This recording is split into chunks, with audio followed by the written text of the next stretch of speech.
I think that's really important. As you said, residency is really a commitment. Parang ano yun parang sasakyan. Sometimes kailangan mong mag-change oil. Hello and welcome to another episode of The Garcias. I'm Pico the Son, and today we're with another fraternity brother, Rob. We're going to talk about the gap year.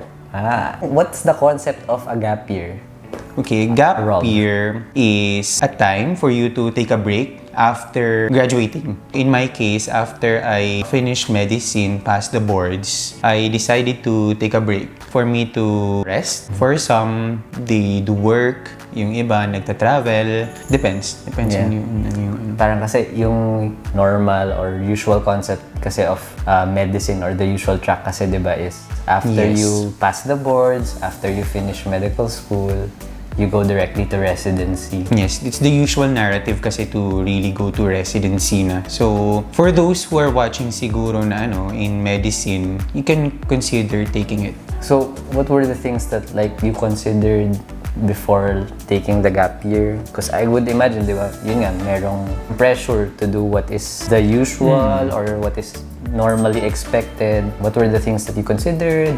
Why did you go through with it? Siguro that time kasi I feel like I'm also tired. I'm exhausted already. So, I needed a break. I needed a mental break for me. That's why I decided to take a gap year. Pero I committed to it nung I passed the boards na. Kasi yun na yung parang Parang fork in the road. Oo.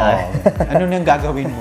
So, Pumasa ka since na. pagod na rin ako ng mag-review, mag-aral for boards, so sabi ko, gusto ko nang mag-gap year. That time kasi meron na rin mga nag-gap year eh. So parang natatanong mo na sila ano yung ginagawa sa gap year, ganyan. How do you decide on what to do during a gap year? So for me, for the gap year, you need to have goals. You need to have reasons why you want to pursue gap year. Have more reasons other than moonlighting. Kasi it's the usual narrative na parang mag-moonlight. For me, I wouldn't say that gap year is really just about moonlighting. Dapat may iba kang reasons. At some point kasi parang napagod ako sa pag-moonlight. So, sabi ko that time, pag napagod ka na kasi sa moonlighting, parang it's already a sign na for you to either do residency or whatever you wanted to do. You wanted to do to academe, you wanted to go to research or public health. So, hindi ako masyadong napagod talaga sa gap year kasi I had a lot of goals, I had a lot of plans. Ang bottom line naman siguro is just to have concrete goals if you wanted to do a gap year. So in my case, primarily kasi I want to spend family time. I am from Mindanao and I had to go in Manila to study medicine. So parang 5 years akong nawalay sa family ko. So I wanted to give them more time. That time I was also planning to do a pilgrimage kasi with my mama. So sabi ko, I think it will be the best gift for my mom na makapag-pilgrimage kami before I go to residency. Since kakainin na naman ako ng residency for the next 3 years of my life, sabi ko, might as well that I give my mama a gift. It just happened that pandemic happened, so hindi siya natuloy. Then I also plan to really work. So that time I worked as a company physician in Health Metrics Incorporated. And then I also worked in Top Notch Medical Board Prep as a mentor. I also did moonlighting. Moonlighting is to work in different hospitals. Usually ER level yan eh. Yun yung mga hospitals sa walang training residents. So ikaw yung mag-a-admit ng mga patients. Is it ever an issue when it comes to like eventually if you want to take residency, your interviewers ask you about it? Well, I think what matters more is how did you spend the gap year? If yung ginawa mo naman during the gap year is something na useful for your career, I think it won't really be an issue as long as you did something worthwhile. For others, what they do is they do research during their gap year. They join the academe para steady pa rin yung CV nila pag mag-a-apply na sila ng residency. With what you mentioned na rin, di ba? Meron ng mga advantages of having a gap year. Ganun. Would you say there are any disadvantages? Siguro yung momentum. Kasi when you pass the boards kasi parang may momentum ka pa to do residency na. But for me, it's really subjective eh. Kasi pwedeng yung momentum mo, pwede mong ma-earn after you take a break. Kasi paano kung pagod ka na, parang hindi ka din makakapag-residency ng maayos kung pagod ka na. So parang ako, to avoid that, what I did during during the gap year, I mean, is I still read lightly. So kapag nagmo-moonlight ako, I still get to read cases na how to manage this case, how to manage this one, so that hindi ka mag-rust. Read pa rin, lightly read, kung ano yung plan mo. So, and then, yun nga, do something na worthwhile. Any advice you'd like to give for people who are watching who could be like on the fence, not sure if they should take a gap year or not? Siguro, to put it simply, if you're just tired, if you think na pagod ka na doing med school, reviewing all the handouts of top-notch medical board prep. Hi, Sir Broly.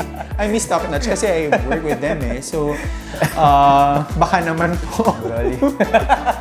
So, if you're tired already, like not just mentally, but also physically, emotionally, psychologically, wanted to take a break, I'll really advise gap year kasi it really helped me when I did residency na nakapagpahinga na ako, and then during the gap year I started to do productive things, like I did workout. So may change on my part, so parang mas prepared ako to do residency. I want to also add na hindi lang talaga residency yung magiging track after medicine. You can go to research, you can go to public health for those who are interested in the doctor to the barriers program, or to serve as municipal health officers. Academe, yung iba, their track is pharmaceutical. So, whatever you wanted to decide for the rest of your life, yung magiging commitment nyo. If you're also not ready or you're not yet decided what to pursue, it's also a good option kasi magkaka-time ka talaga to think